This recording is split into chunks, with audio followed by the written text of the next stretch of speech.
കോട്ടയം നഗരസഭയിൽ ഇന്ന് ഒരു പ്രധാനപ്പെട്ട ദിവസമായിരുന്നു. അവിടെ ഭരണകക്ഷിയായ UDF അവിശ്വാസം നേരിട്ടു. പക്ഷേ LDF കൊണ്ടുവന്ന അവിശ്വാസ പ്രമേയം ക്വാറം തികയാത്തതിനെ തുടർന്ന് ചർച്ചയ്ക്കെടുത്തില്ല.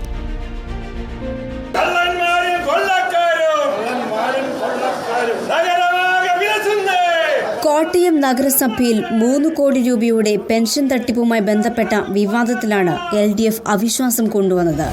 ഭരണസമിതി അറിഞ്ഞുള്ള തട്ടിപ്പ് എന്നായിരുന്നു ആരോപണം. എന്നാൽ LDFിലെ 22 അംഗങ്ങൾ മാത്രമാണ് ചർച്ചയ്ക്കെത്തിയത്. കോറം തികയാത്തതിനാൽ പ്രമേയം ചർച്ചയ്ക്ക് പോലും എടുക്കാതെ തള്ളി. LDFനും UDFനും 22 അംഗങ്ങളാണ് നഗരസഭയിലുള്ളത്. 8 അംഗങ്ങളുള്ള BJP ആവട്ടെ ഇതിൽ നിന്ന് പൂർണ്ണമായും വിട്ടുനിന്നു. ചിലരുടെ രാഷ്ട്രീയ നേട്ടങ്ങൾക്കൊപ്പം നിൽക്കുന്നില്ല എന്നുള്ളതായിരുന്നു BJPയുടെ നിലപാട്. CPM ഈ 3 കോടി രൂപയുടെ അഴിമതിയിൽ അവർക്ക് വ്യക്തമായ പങ്കുണ്ട്. CPMന്റെയും കോൺഗ്രസിന്റെയും അഴിമതി കൂട്ടുകെട്ടിനെതിരായിട്ടുള്ള ഒരു വൻ ശക്തമായ മുന്നേറ്റം നടത്തിക്കൊണ്ട് ഈ നഗരസഭയിൽ മുന്നോട്ട് പോകാൻ വേണ്ടിയിട്ടാണ് BJP. പ്രമേയം തള്ളിപ്പോയതോടെ കടുത്ത ആരോപണങ്ങളുമായി LDF രംഗത്തെത്തി.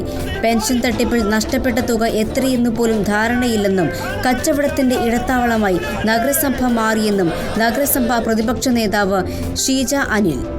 ഓരോ ദിവസവും വിജിലൻസ് കയറി ഇറങ്ങുന്ന ഒരു സർക്കാർ ഓഫീസ് ഏതാണെന്ന് ചോദിച്ചാൽ കോട്ടയം നഗരസഭ എന്നതിൽ ആർക്കും ഒരു സന്ദേഹമില്ലാത്ത അവസ്ഥയാണ്.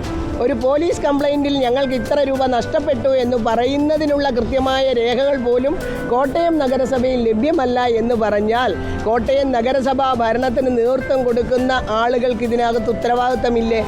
അവിശ്വാസം കൊണ്ടുവരികയല്ല, മറിച്ച് പോലീസ് അന്വേഷണം ശക്തമാക്കുകയാണ് വേണ്ടത് എന്ന് UDF. കുറ്റാരോപിതനായ വ്യക്തി എവിടെയാണെന്ന് പോലും പോലീസിനറിയില്ല. ഇത് പോലീസിന്റെ വീഴ്ചയാണെന്നും UDF.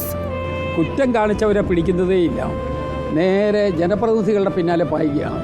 അവിടെ സർക്കാർ നിയോഗിച്ച ഒരു ഉദ്യോഗസ്ഥൻ അവിടെ കാണിച്ച കൊള്ളരുതായ്മയ്ക്ക് ആ ഉദ്യോഗസ്ഥനെതിരെ നടപടിയെടുക്കുന്നതിനും സമരം ചെയ്യുന്നതിനും പകരം ജനപ്രതിനിധികളുടെ പിന്നാലെ ഇവർ നടക്കുകയാണ്, ബഹളം ഉണ്ടാക്കി. ഏത് യുഗത്തിലാണ് ഇവർ ജീവിക്കുന്നതെന്ന് എനിക്ക് മനസ്സിലാകുന്നില്ല. ഭരണസ്തംഭനം ആരോപിച്ച് 2021 LDF ആദ്യ അവിശ്വാസ പ്രമേയം കൊണ്ടുവന്നത്.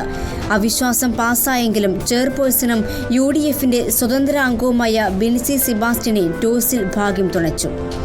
UDF കൗൺസിലറിന്റെ മരണത്തിന് പിന്നാലെ രണ്ടാമത്തെ അവിശ്വാസ പ്രമേയം അവതരിപ്പിച്ചു.